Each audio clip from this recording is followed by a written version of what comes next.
Tam adı Pablo Emilio Escobar Gaviria olan Escobar, 1949-cu ilin dekabr ayında Kolombiyanın Antioquia şəhərində dünyaya gəldi.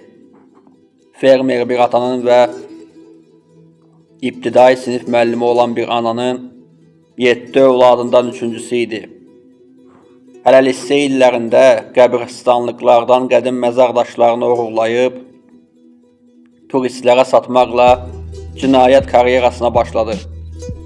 Daha sonra xırda dələduzluqlar, qaçaq sigaret və saxta loteriya biletlərinin satışı, avtomobil oğurluğu, fidyə məqsədi ilə Kolombiyanın varlı ailələrinin uşaqlarını qaçırmaq kimi bir çox cinayət fəaliyyətində iştirak etdi.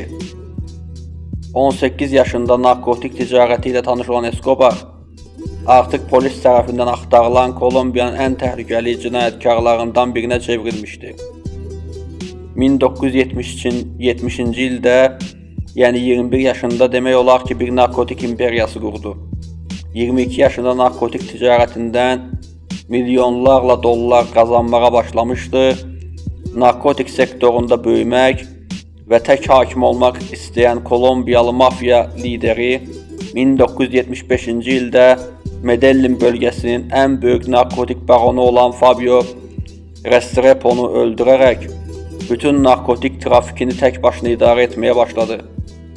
Narkotik daşınması üçün okeanda bir ada satın alıb, orada bir hava limanı inşa etdirdi və 15 təyyarə 6 helikopterlə Kolombiya üzərindən ABŞ, Porto Rico, Meksika kimi ölkələrə və Asiyaya qədər uzanan bir narkotik şəbəkəsi qurdu. 1980-ci illərdə artıq nəhəng bir narkotik kartelinin sahibi idi. Onun rəhbərlik etdiyi Medellin karteli dünya kokain bazarının təxminən %80'ini nəzarətdə saxlayırdı. Narkotik sayəsində dövrünün ən zəngin və varlı insanlarından birinə çevrilən Escobar siyasətə də atıldı. 1983-cü ildə ölkəsində nümayəndələr palatasına daxil olması ilə sahib olduğu siyasi güc daha da artdı və toxunulmaz hala gəldi. 1989-cu ildə Forbes jurnalının dərc etdiyi siyahıya görə 3 milyard dollarlıq şəxsi sərvəti ilə dünyanın ən zəngin insanlarından biri idi. Pablo Escobar'ın gənclik illərindəki ən böyük arzusu Kolombiya dövlət başçısı olmaq idi. Bundan əlavə Pablo Escobar universitet oxuya bilmədiyi üçün yaşadığı peşmanlığı qəzəbə çevirdiyini oxuya bilmədim. Amma onları zəhərləyə biləcək gücə sahibəm. Bu hər şeyi izah edir sözləri ilə sübut etmişdi. Həyatından bəhs edən Mark Bowden'in 2001-ci ildə yazdığı Killing Pablo adlı kitabda onun haqqında belə deyilir. Pablo hələ çox kiçik yaşlarında insanlara necə hökm edəcəyini bilirdi. Hər şeyin bir anda bitə biləcəyinin də fərqində idi. Hər şeyini buna görə planlamışdı və planı qüsursuz şəkildə işləyirdi. Əmrində minlərlə adam, kokain daşınmasını həyata keçirən saysız hesabsız nəqliyyat vasitəsi və təyyarə yuyulmağı gözləyən milyardlarla dollar vardı. Hamısı Pablo'nun ovucunun içində idi. Pablo Escobar 80-ci illərin sonu, 90-cı illərin əvvəllərində bütün düşmənlərini bir-bir yox edərək yeraltı dünyanın tək hakiminə çevrildi. Yoluna çıxan hər kəsi ya güllə ya da pul arasında seçim etməyə məcbur edir, rüşvəti rədd edənlərə qarşı tədbiq etdiyi qəddarlıqla dəhşət saçırdı.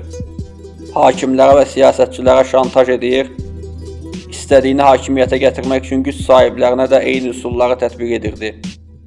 Elə ki, ABŞ-da ekstradisiyanı mümkün edəcək konstitusiya dəyişikliyini belə ləğv etdirəcək qədər hökumət üzərində təsir gücünə sahib idi. Onun ucbatından Kolombiyada 3 dəfə prezident dəyişmişdi. Özünü satmış 2 xəbərçini öldürmək üçün havada bir sərnişin təyyarəsini bombalatdıraraq 107 nəfərin ölümünə səbəb oldu. ABŞ səfirliyini partlatdırdı, bir dövr həbsə düşdü, lakin özü üçün xüsusi olaraq inşa edilən 5 ulduzlu otel komfortundakı bu həbsxanadan istədiyi vaxt çıxıb ailəsini ziyarət edən Escobar həbsxanaya sadəcə yatmağa gedirdi. ABŞ-ın təzyiqi ilə başqa yerə köçürülməsi gündəmə gələndə isə köçürmə əmrini gətirən memurları girov götürmüş, hökumət danışıqları rədd etdikdə isə 400 əsgərin mühasirəyə aldığı həbsxananı rahatlıqla tərk etmişdi. Pablo Escobar ilə dövlət arasında qəribə bir münasibət var idi. Qeyri-qanuni fəaliyyətlərinə mane olan bir çox Kolombiyalı prokuror, polis və dövlət adamı onun birbaşa əmri ilə öldürülmüşdü. Bu dövrdə Pablo Escobar'ın adamları təxminən Escobar hər nə qədər dünyanın ən zəngin insanları arasında olsa da, xalqla, kəndlilərlə yaxşı münasibət qurmağı bacarmışdı. Xüsusilə yoxsullara yardım etməsi ilə tanınırdı. Ona Kolombiyanın Robin Hood'u deyirdilər. Adamları vasitəsilə milyonlarla dollar paylamış, xalqın gözündə dövlətdən daha güclü və daha səmimi bir mövqe qazanmışdı. Hər il 300-600 milyon dolları kəndlilərə paylayırdı. Buna görə də bir çox insan onun yerini bildiyi halda ölüm bahasına belə danışmırdı. Məktəblər, xəstəxanalar, kilsələr tikdirmiş, yoxsullar üçün sosial yaşayış kompleksləri inşa etdirərək paylamışdı. Yaşadığı Medellin şəhərini Kolombiyanın ən zəngin şəhərinə çevirməklə kifayətlənməmiş, Kolombiyanın ilk metro xəttinə sahib olmasını da təmin etmişdi. Futbola olan marağı səbəbilə futbol klublarına böyük maliyyə dəstəyi göstərmişdi. Bu isə ona xüsusilə yoxsul təbəqə arasında böyük populyarlıq və dəstək qazandırmışdı. Bu səbəbdən xalq adətən Escobar haqqında səlahiyyətlərdən məlumat gizləyir, ona kəşfiyyatçı kimi xidmət edir və ya onu qorumaq üçün əllərindən gələni edirdi. Escobar bugün belə Kolombiyanın yoxsul ailələri və kasıb məhəllələri üçün bir kral kimi xatırlanır. Cənubi Amerikanın bir çox ölkəsində, kilsələrdə və bazarlarda onun üçün şamlar yandırılır. Ölümündən sonra şəhərin yoxsul təbəqələri günlərlə yas saxlamış, dəfn mərasiminə 25 mindən çox insan qatılmışdı. Narkotik qaçalmalçılığı ilə adını dünyaya tanıdan Kolombiyalı Pablo Escobar, həftəlik 420 milyon dollarlıq gəliri ilə tarixin ən zəngin narkotik baronuna çevrilmişdi. O qədər çox pul qazanırdı ki, pulu saymaqla yox, tərəzidə çəkərək alırdı. Oğlunun dediklərinə görə, polisdən gizləndiyi bir dövrdə dar evində qızının üşüməsi səbəbilə Escobar 3 milyon dollar nağd pulu sobada yandırmışdı. Escobar'ın baş mühasibi və qardaşı Roberto Escobar, Medellin kartelinin şiddət dünyasının içində adlı kitabında Pablo'nun o qədər çox qazandığını, hər il pulun təxminən %10'unu sıçanların yeməsi, su ilə zədələnməsi və ya itməsi səbəbilə silmək məcburiyyətində qaldıqlarını və bunun da 2,1 milyard dollara bərabər olduğunu qeyd etmişdi. Roberto Escobar'ın sözlərinə görə Pablo Escobar pul dəstələrini bir yerdə saxlamaq üçün istifadə edilən rezin lentlərə ayda təxminən 2500 dollar xərcləyirdi. Bundan əlavə, Escobar Türkiyədəki Dolmabahçe sarayını soymaq üçün də plan qurmuşdu, lakin öldürüldüyü üçün bu planı həyata keçirə bilmədi.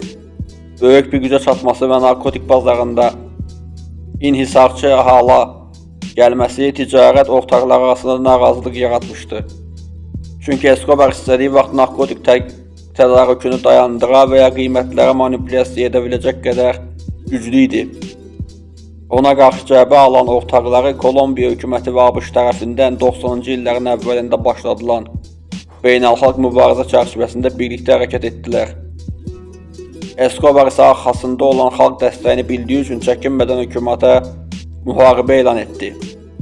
Pablo Escobar öldürülən hər polis üçün $1000, hər bir Amerikalı rütbəli hərbçi üçün isə $30,000 mükafat verəcəyini açıqladı. Bu mükafatlar nəticəsində 1000-dən çox polis əməkdaşı öldürüldü.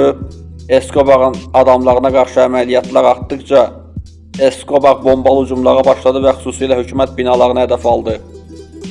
Lakin hökumət binası önünə qoyulması planlaşdırılan bomba dolu avtomobilin səhvən bir dəftərxana mağazası önünə buraxılması nəticəsində qadın və uşaqların çoxluq təşkil etdiyi çox sayda insan həyatını itirdi. Bu hadisə Escobar'ın xalq üzərindəki müsbət təsirini itirməsinin əsas səbəblərindən biri oldu. Pablo Escobar ailesine çok bağlı bir insan idi ve bu onun ölümüne giden yolda bir pillə oldu.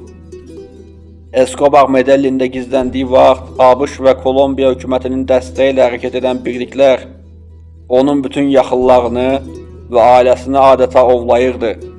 Uşaqlarının ələ keçiriləcəyindən qorxan Escobar onları Almaniyaya qaçırmaq istədi. Lakin bu plan aşkar edildi və ailəsi ələ keçirildi. Ailəsini ələ keçirən Kolombiya dövləti bir tələ quraraq Escobar'ı yaxalamağa çalışdı. Yerinin müəyyən edilməyə çalışıldığını bilməsinə baxmayaraq, oğlu ilə telefon danışığı zamanı Pablo Escobar'ın yeri təsbit edildi və evinə basqın edilərək 1993-cü ildə öldürüldü. Ölümü ilə bağlı bugün də sirli məqamlar mövcuddur. Kolombiya hökumət qüvvələri və CIA tərəfindən öldürüldüyü deyilsə də, bəziləri onun keçmiş ortaqlarından biri olan bir narkotik baronunun tutduğu snayper tərəfindən vurulduğunu iddia edir. Ailəsinə görə isə qulağına dəyən ölümcül gülləni özünə sıxmışdı. Bir başqa rəvayətə görə isə estetik əməliyyat etdirib yeni siması ilə yeni bir həyata başlamazdan əvvəl öldürüldüyünü göstərən fotoya şəxsən poza vermiş və sonra yoxa çıxmışdı. Mark Bowden'ın yazdıqlarına görə o Hitler qədər təsirli, Einstein qədər zəkalı idi. Lakin bütün bu qabiliyyətlərini narkotik qaçalmalçılığına sərf etdiyi üçün sonu qaçılmaz oldu.